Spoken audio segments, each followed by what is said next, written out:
सगळ्यांच्या विनंती आपण शपथेसाठी हात पुढे करायचे आहे.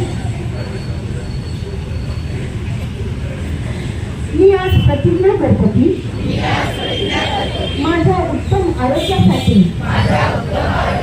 मी स्वच्छ सुरक्षित भेसळमुक्त अन्नाची निवड करेन. मी हानिकारक कृत्रिम रंगयुक्त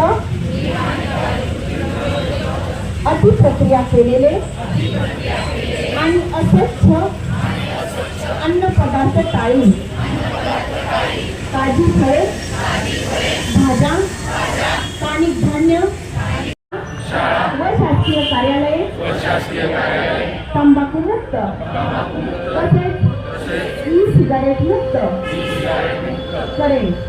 मी माझे कार्यालय, माझे घर, माझे गाव, माझी शाळा, माझी संस्था आणि माझा महाराष्ट्र तंबाखू मुक्त करण्याचा प्रयत्न करेन. हात नीचे